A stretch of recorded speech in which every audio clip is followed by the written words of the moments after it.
Le journal.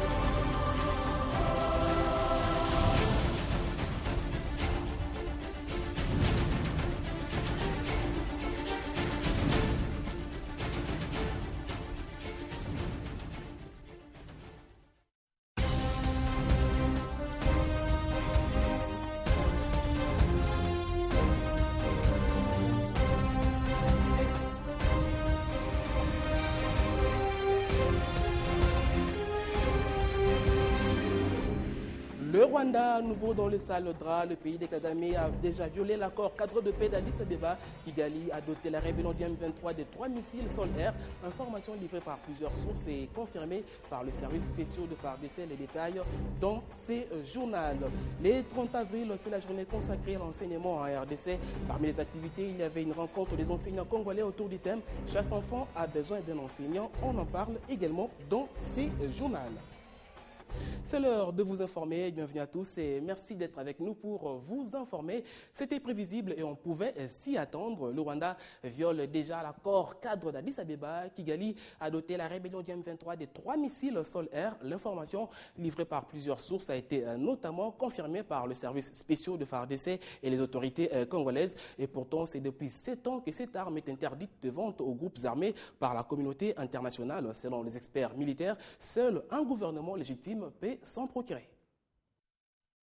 Selon les experts en questions militaires, seul un gouvernement légitime peut se procurer des missiles solaires. Pour le cas d'espèce, il s'agit du Rwanda, puisque le jour de l'essai de ces engins à Rutshuru, en présence des Sultani Makenga et Bertrand Bisimwa, 2 spécialistes rwandais et un autre Congolais ont été vus à leur côté. Le Rwanda vient donc de franchir la ligne rouge par cet acte qui viole déjà l'accord cadre d'Addis Abeba qui prévoyait notamment le non-soutien des 11 pays signataires aux groupes armés. Quelques jours après la signature de cet accord, les chefs d'État de la RDC, du Congo-Brazzaville, du Rwanda et de l'Ouganda s'étaient engagés le dimanche 24 mars à le mettre en application. Un engagement que le Rwanda vient de violer en dotant le groupe rebelle de ses engins pour défier la brigade d'intervention de la MONUSCO. Kigali s'inscrit donc dans la ligne de confrontation avec la force de l'ONU, dont le commandant de la brigade, le général James Mwakiboloa, est déjà à Goma. La brigade de l'ONU qui a reçu mandat aura pour mission de neutraliser les groupes armés dans l'est de la République démocratique du Congo, dont le M23 qui n'a cessé de s'agiter depuis le vote de la résolution 2098. Cette nouvelle révélation de soutien du Rwanda au M23 intervient au moment où séjourne en RDC Mary Robinson. L'envoyé spécial de l'ONU pour la région des Grands Lacs estime que la concrétisation de cet accord est possible à condition que les acteurs signataires s'engagent à le mettre en œuvre. Dans l'agenda de Mary Robinson, il est prévu une visite au Rwanda, un pays qui ne cesse de nier son appui au groupe rebelle malgré différents rapports des experts de l'ONU.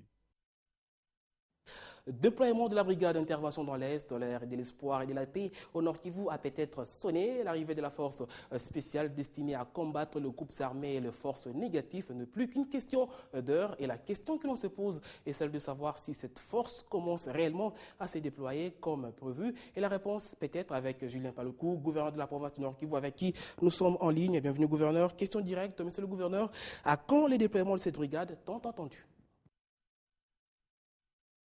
J'ai reçu également le général James Aloïs qui vient de la Tanzanie pour commander la brigade d'intervention au sein de la MONUSCO. Lui également s'est montré très rassurant malgré les intimidations qui sont proférées de tous côtés par le rebelle M23. Il a annoncé que l'arrivée des éléments de sa brigade ne peut plus préoccuper les gens parce que lui-même, en tant que commandant de la brigade, a précédé l'arrivée des éléments pour avoir d'abord une cartographie générale de la région, pour avoir les éléments qui pourraient éventuellement militer en faveur du déploiement de ces unités, et que donc son arrivée à Goma traduit déjà l'arrivée prochaine des unités. Parce que vous le savez, ce ne sont pas les unités qui viendront de partout ailleurs, il y a par exemple des unités qui sont en tête de la MONUSCO qui devraient être mises à contribution si leur pays donne l'accord. Donc le général James a clairement dit qu'il est là pour mettre en œuvre effectivement les vœux de la communauté internationale de voir finalement l'Est être débarrassé de toutes ces menaces qui ont déstabilisé toute la région des Grands Lacs. Deuxième question, vous venez de recevoir dans votre cabinet Marie Robinson en séjour dans votre province. Qu'est-ce qu'on peut retenir de votre entretien? Oui, nous venons de recevoir tout à l'heure Mme Mary Robinson, qui est l'envoyée spéciale de l'ONU dans la région des Grands Lacs. Comme vous le savez, elle a été nommée pour assurer le suivi de l'accord cadre qui a été signé le 24 février 2013, lequel accord donne des obligations et à la RDC, et aux États de la région, et à la communauté internationale. Et donc l'audience qui lui a été accordée était d'abord une prise de contact, mais également une façon pour Mme Robinson de nous annoncer l'essentiel de la mission qui l'a conduit à l'Est de la RDC, particulièrement de dire à toute la population de l'Est que l'accord cadre est désormais l'accord d'espoir pour toutes les populations de l'Est qui ont souffert depuis longtemps. Un accord d'espoir parce qu'il est différent des anciens accords, à ce sens que cet accord a un mécanisme robuste de sa mise en œuvre, notamment le mécanisme 11+4, mais également une personne qui est chargée d'en assurer le suivi et d'élaborer les plans détaillés de sa mise en œuvre. Julien Paloukou, merci. Je rappelle que vous êtes gouverneur de la province du Nord Kivu. Merci à vous. Le 30 avril de chaque année, c'est la journée consacrée à la fête nationale de l'enseignement en RDC. Et comme chaque fois lors de cette célébration, la situation de l'enseignement et de ses acteurs est toujours remise en surface. C'est également l'essence de l'activité organisée ce mardi par la Coalition nationale de l'éducation pour tous, organisée dans la salle Isidore Bakanja. Cette manifestation s'est déroulée sur le thème « Chaque enfant a besoin d'un enseignant » et avec comme slogan « Des enseignants qualifiés pour tous ». C'était une occasion pour cette organisation des enseignants et parents de la République démocratique du Congo de mettre en exergue les enjeux de l'éducation de qualité pour tous, dont le financement reste un défi majeur pour les institutions du pays. Aujourd'hui, nous avons compris que pour que nous ayons ces enseignants-là, pour que l'enseignement soit de qualité, il faut investir, avoir suffisamment de ressources pour y arriver. Et pour cela, il faut que l'État et donc le gouvernement consacrent suffisamment de ressources internes de manière à ce qu'on puisse arriver à cela. Offrir aux enfants congolais des enseignants qualifiés en vue de leur permettre de bénéficier d'une éducation de qualité et faire savoir aux autorités les différentes revendications des enseignants en vue du développement professionnel et l'amélioration des conditions de travail. C'est aussi le sens de cette manifestation. Il faut beaucoup plus investir dans l'enseignement pour qu'au bout du compte, nous ayons des produits bien finis qui puissent perpétuer la qualité de la formation elle-même. C'est possible à condition seulement qu'il y ait une volonté politique. D'après les statistiques fournies par la CONEP, plus de 7,3 millions d'enfants et adolescents ne fréquentent pas l'école en RDC. Parmi eux, 3,5 millions sont du niveau primaire, dont l'âge varie entre 6 et 11 ans, et 2,7 millions ont 5 ans. Les droits à l'éducation ne constituent une réalité que si l'école leur fournit une éducation de qualité, celle qui permet d'apprendre à connaître, à faire, à vivre ensemble et à être. D'une journée à une autre, vous le savez, le 1er mai, c'est la journée mondiale du travail. Pour cette année, il n'y aura pas de défilé sur toute l'étendue du territoire national. Décision du gouvernement de la République via le ministère de l'Emploi. Justement, à quelques heures de cette fête, le ministre Modeste Bahati a rappelé que le gouvernement a diminué le taux de chômage dans le pays. Suivez un extrait de son message. À l'occasion de la célébration de cette fête, une pensée pieuse mérite d'être accordée à la mémoire des dignes fils du monde du travail congolais qui nous ont quittés, pour lesquels nous gardons le meilleur souvenir. Je saisis cette heureuse circonstance pour rendre un hommage mérité à son Excellence M. Joseph Kabila Kabange, président de la République, qui a toujours placé le travailleur congolais au centre de ses préoccupations. Le gouvernement apporte en ce jour à la masse laborieuse un message de paix, de justice, de travail et d'encouragement. Pour le ministère de l'Emploi, du Travail et de la Prévoyance sociale, des efforts inlassables sont entrepris pour la promotion de l'emploi, du travail décent, de la formation professionnelle et de la protection sociale. Je signale par ailleurs que la signature du programme pays pour le travail décent, PPTD en sigle, entre le Premier ministre et l'Organisation internationale du travail interviendra dans les prochains jours car le texte y relatif est en examen à la commission des lois du gouvernement après son adoption par le groupe interministériel thématique socio-culturel. Autre chapitre, Bruno Kapanji-Kalala, c'est le ministre des Hydrocarbures. Il revient de Washington où il a représenté la RDC à la réunion des ministres en charge du secteur électrique et agriculture organisée par la Banque mondiale. On fait ici le point avec Fabien Lumbala. Il était question de faire le point sur le programme d'assistance technique et financier de la Banque mondiale aux pays membres de cette organisation afin de s'assurer des avancées réalisées dans le cadre du développement durable. Une occasion pour le ministre des Ressources hydrauliques de la République démocratique du Congo d'exhorter ses homologues d'autres pays et les représentants des institutions financières internationales à porter une attention particulière au projet de construction de la centrale hydroélectrique d'Inga 3, dont la capacité de production avoisine 4000 MW selon les études de faisabilité clôturées. Continuant son plaidoyer, Bruno Kapanji-Kalala a pris langue avec le directeur des opérations de la Banque mondiale pour la région Afrique, Jamal Saguir, afin d'envisager les possibilités de renforcement des capacités de production des centrales des Rouzizi 2 et 3 à travers la réhabilitation des infrastructures existantes. Les responsables des entreprises membres de la CCIA et ceux des entreprises américaines attirées par la République démocratique du Congo ont été aussi édifiés par les avancées réalisées par le gouvernement de la République démocratique du Congo dans le cadre d'un environnement économique amélioré et propice à l'investissement.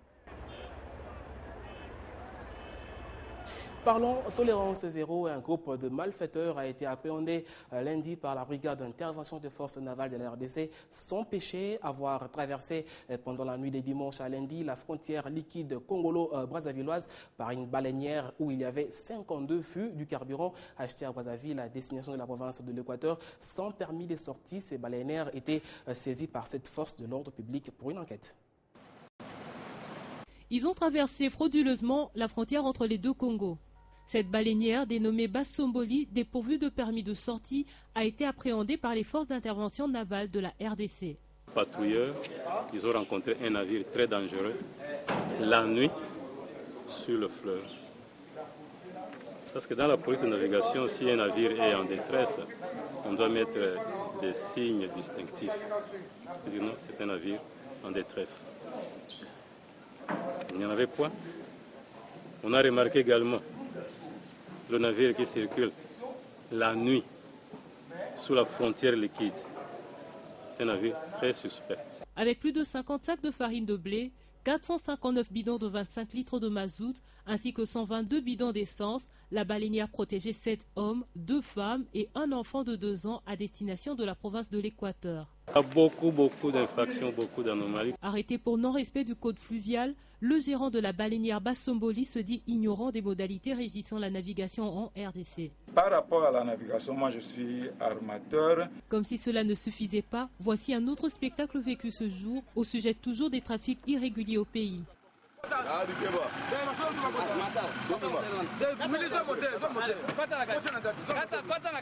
Les trafics fluviaux en RDC se font à répétition et c'est la cause de plusieurs accidents enregistrés par le ministère des Transports et Voies de Communication. Le dernier en date a coûté la vie à près de 100 personnes. Justice, toujours un réseau de 4 journalistes a été appréhendé par le service du parquet général ce mardi. Ces journalistes, utilisant les chantages pour escroquer les hommes d'État, ont été appréhendés la main dans les sacs après avoir fomenté des articles nocifs à l'encontre du président de l'Assemblée nationale, Aubin Aminago.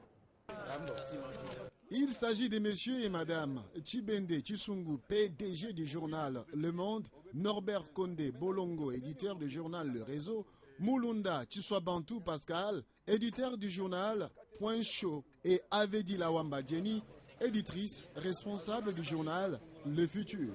Ces journalistes rançonnaires se sont présentés avec les papiers calques et maquettes contenant les propos diffamatoires et injurieux à l'endroit du président de l'Assemblée nationale, Robert Minakunja Lanjako, exigeant le paiement de quelques billets verts pour ne pas publier ces articles et dénoncer leurs acteurs intellectuels. Soucieux de sauvegarder l'image de marque des institutions de la République démocratique du Congo, le président de l'Assemblée nationale, Robert Minaku, n'est pas tombé dans le panneau. Nous sommes surpris, curieusement, après avoir quand on est venu vérifier l'information, nous n'avons pas compris, on nous a pris directement comme ça. Ces personnes interpellées ont été identifiées dans plusieurs ministères et autres entreprises publiques où ils ont appliqué la même méthode avec succès. Constitués en réseau pour nuire aux mandataires et acteurs politiques grâce à leurs plumes, ces journalistes envoyés devant les cours et tribunaux devront donc éclairer la justice congolaise pour démanteler ces réseaux de journalistes mafieux. Autre dossier pour clore cette affaire, il s'appelle Daniel Mundula, l'homme qui s'est fait passer pour le fils du Premier ministre Augustin Matata Ponyo. Pour la petite histoire, il a fait faire part pour rançonner de l'argent auprès des tiers et chefs d'entreprise. À l'heure où nous parlons, ces faux Matata se trouvent aux mains de la justice. Daniel Mundula a été appréhendé par les éléments du parquet général de la République, suivait l'inspecteur divisionnaire judiciaire Claude Mumbimbi qui retrace le fait. Monsieur Mundula Daniel a lancé de faire part au nom d'un certain Matata Daniel. Ces faire part, il les a lancés à certaines personnalités, notamment l'ADG de la SONAS, l'ADG de l'INSS, l'AD de la SNEL et l'ADG de la DGRAT. Il a essayé de nier les faits, mais par la suite, et après une fouille minutieuse, nous sommes tombés sur des documents compromettants, notamment d'autres faire part qu'il voulait aussi aller déposer de gauche à droite. Rendons-nous cette fois au Bas-Congo où le gouverneur Jacques Mbadou et les ministres des ITPR ont échangé sur la vision des infrastructures dans cette province. C'était avant la visite d'inspection que le ministre Kaswechi a effectuée dans quelques chantiers. Suivez. C'est la première visite du ministre de l'Aménagement du Territoire, Urbanisme et Habitat, Infrastructures, Travaux publics et Reconstruction dans la province du Bas-Congo depuis l'élection du nouveau gouverneur Jacques Mbadou Cito. C'est donc une occasion pour le ministre Fridolin Kaswechi, qui est en charge des ITPR, d'échanger avec le chef de l'exécutif provincial du Bas-Congo sur sa vision dans le domaine des infrastructures. Je suis venu justement me rendre compte des problèmes tels qu'ils sont perçus là où ils se posent, c'est-à-dire dans la province du Bas-Congo, qui est une province qui a un rôle très capital à jouer. Comme vous le savez, c'est la province qui nous permet de nous connecter au corridor atlantique. Samedi 27 avril, la délégation longe l'axe Matadi-Boma en direction de Tchela, située à environ 200 km, une route relativement bonne, même si à quelques endroits il faudra des interventions d'urgence. Entre Kinzamvete et Matadi, le ministre s'arrête pour contempler un passage sur une route construite par l'Office des routes. Les travaux sont à l'étape de remblayage, et ce, avant d'atteindre Tchela en passant par Lukula. Il faut des activités conséquentes en termes non seulement de réhabilitation de la route pour lui donner la capacité nécessaire à assurer le transit des produits et des personnes, mais il faut aussi l'activité. Cette inspection dans le Bas-Congo a permis au ministre des ITPR d'avoir une vision globale des défis à relever dans son secteur pour cette province. Écho des entreprises, on se rend à la BGI Fibank. La société vient d'inaugurer son siège social. Après seulement 9 mois de travaux, cette société regorge en son sein près de 6 000 clients répartis entre les institutionnels, les grandes entreprises, le PME et le particulier. La cérémonie inaugurale est intervenue ce mardi, présidée par le Premier ministre Augustin Matata Ponyo ainsi que le directeur de la Banque centrale du Congo. Suivez. En 14 ans d'existence, la BGI Fibank, qui rassemble 18 sociétés implantées dans les zones CEAC, CEDEAO SADC et Union européenne, n'a démarré ses activités commerciales en RDC qu'en 2010. Les 2 premières agences ont été ouvertes à Kinshasa, puis une à Matadi. En 3 ans, la banque a affermi son implantation, si bien qu'elle inaugure à ses jours son siège social de la RDC, une façon pour elle de montrer sa vision et son ambition de proximité. Je me réjouis de cette œuvre qui rejoint la vision de la révolution de la modernité du président de la République. La construction du siège social de la BGFI RDC découle de la vision et des ambitions de proximité de notre banque. Traduite par le slogan de notre groupe, je cite, « Votre partenaire pour l'avenir ». L'ambition d'extension de la BGFI Bank ne s'arrête à cette bâtisse construite en moins d'1 année. La banque veut aussi et surtout accompagner le Congo-Kinshasa sur la voie du développement économique. Pour le bon développement de l'économie congolaise, en donnant du financement, en donnant pas mal de produits et services, notamment le crédit bail. Et ça, c'est une nouveauté chez nous. Bénéfique. Vous voyez, quand vous voyez le nombre d'habitants que nous sommes par rapport à l'activité économique que nous avons, il y a encore de la place pour plusieurs banques. Après Kinshasa et Matadi, BGFI Bank International, qui, au 31 décembre 2012, accusait un bilan total chiffré à 6 milliards de dollars pour des fonds propres évalués à près de 600 millions de dollars, élargit bientôt ses ailes à Bunia, Lubumbashi et Mbujimaï. Voilà tout pour ce journal. Merci d'avoir suivi. Juste après, c'est la revue de presse. À tout de suite.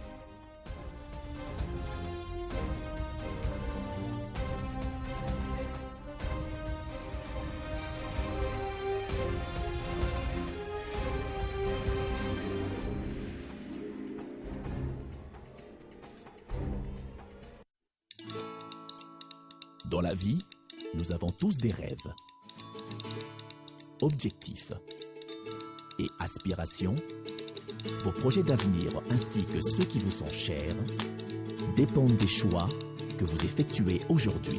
C'est pourquoi la Raobank a créé Renaissance, le nouveau compte d'épargne qui vous propose un meilleur taux rémunérateur à court et à moyen terme. Ainsi, vous pourrez suivre l'évolution des intérêts générés par votre épargne et assurer un avenir meilleur à vos projets les plus chers. Raobank is my bank.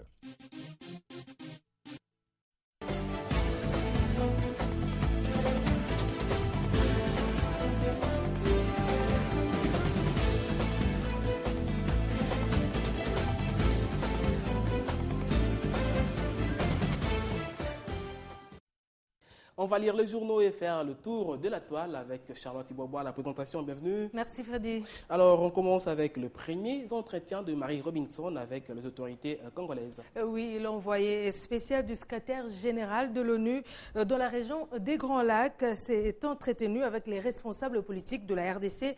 Même si rien n'a filtré de son échange avec le président Kabila, la prospérité croit savoir que Marie Robinson est dans la région des Grands Lacs, dont fait partie la RDC, pour exiger des pays signataires de l'accord cadre d'Addis Abeba leur engagement pour sa mise en œuvre. L'envoyé spécial de Ban Ki-moon estime par ailleurs que cet accord offre un véritable espoir pour la paix, la sécurité et le développement dans la région des Grands Lacs. Abordant le même sujet, la référence plus indique que le gouvernement congolais est très satisfait de cette visite qui marque l'application de la résolution 2098 du Conseil de sécurité des Nations Unies. Au journal de reprendre les propos de l'envoyé spécial des Nations Unies. J'ai l'intention de beaucoup écouter, mais aussi d'avoir des discussions franches. Et nous avons eu des discussions franches avec le ministre des Affaires étrangères et j'aurai aussi des discussions avec la société civile. D'un journal à un autre, l'Avenir en ligne souligne que l'envoyé spécial a souligné l'importance d'impliquer la société civile à travers la région en tant que défenseur et partenaire dans la mise en œuvre de l'accord. Mary Robinson, qui séjourne à Goma dans l'est de la RDC, poursuivra sa tournée au Rwanda, en Ouganda, au Burundi et en Afrique du Sud avant de conclure sa mission au siège de l'Union africaine à Addis Abeba en Éthiopie. Pendant que les choses semblent désormais s'éclaircir, précise le guide qui annonce les déploiements des premières unités de la brigade ce mardi à Goma Le journal confie que le général de la dite force de neutralisation de groupes armés négatifs, dont le tristement célèbre M23, est sur place à Goma. Et du coup, il semble, note les guides, que le vent ne souffle plus dans la bonne direction au sein de la pseudo-rébellion qui voit ainsi sonner le glas de son existence. Les choses, c'est précise. Ouais. Poursuivons cette revue avec le secteur énergétique de la RDC qui est abordé très loin à Washington. Et c'est à lire sur les colonnes des dépêches de Brazzaville. À la réunion des ministres ayant en charge l'énergie et l'agriculture tenue à Washington, la RDC a fait un plaidoyer en vue d'attirer l'attention des participants et des bailleurs de fonds sur l'importance de la construction de la centrale hydroélectrique d'Inga 3. Le ministre des Ressources hydrauliques et l'électricité, Bruno Kapangé, a également eu des échanges fructueux avec des entreprises américaines et une délégation de la Banque mondiale sur la possibilité de développer les centrales de Ruzizi 2 et 3 et de réhabiliter les infrastructures existantes. Au journal d'ajouter que des contacts très avancés noués avec la haute hiérarchie de l'administration américaine permettent notamment d'envisager un meilleur partenariat entre Kinshasa et Washington dans le domaine énergétique, dont l'aboutissement ouvrira certainement, Freddy, une ère nouvelle dans la desserte en énergie électrique en République démocratique du Congo. On espère bien, on espère vraiment très bien. En international, affaire Kadhafi, la justice française s'intéresse aux proches de l'ancien président, notamment son ancien ministre de l'Intérieur. Et à ces sujets, le Canard enchaîné charge Claude Guéant. L'hebdomadaire révèle que les juges chargés d'enquêter sur un éventuel financement libyen de la campagne de 2007 de Nicolas Sarkozy ont découvert un virement de 500 000 € à l'étranger sur le compte de Claude Guéant. Le Canard enchaîné, ce journal satirique qui a révélé l'affaire, ajoute que les policiers ont également repéré des traces de nombreux et conséquents paiements des factures en liquide. Dans la tourmente judiciaire, l'ancien ministre de l'Intérieur, fidèle d'entre les fidèles de Nicolas Sarkozy, a vu son domicile perquisitionné à 2 reprises. Et pour s'en défendre, poursuit Le Monde.fr, l'ex-ministre qui a multiplié les interviews évoque la revente en 2008 de 2 tableaux de marine du XVIIe siècle à un avocat étranger. Cet argent n'a strictement rien à voir avec un financement libyen. Je répète que je n'ai jamais vu trace de financement libyen, soit vers une campagne électorale, soit vers quiconque en France, et je n'ai même jamais pas entendu parler de ça. Cet argent tient d'une transaction banale d'œuvres d'art. Et s'agissant des paiements des factures en liquide, précise Le Figaro, l'ancien ministre Claude Guéant a évoqué aujourd'hui des primes qui n'étaient pas déclarées, à en croire ce proche de Sarkozy. Ces primes lui étaient versées en tant que membre de cabinet ministériel. Après l'affaire Cahuzac, Freddy, c'est le tout de l'affaire Guéant, scandale. Le scandale passe donc à droite de la classe politique française. Comme pour dire, l'histoire nous rattrape toujours. Oui, toujours. Voilà, et c'est le point, les derniers points de votre revue de presse. Merci, effectivement, Flerdy, je vous remercie aussi. Fin de cette revue de presse. Merci de votre attention. La suite de l'info sur télé50.com et sur la bande défilante. À très bientôt.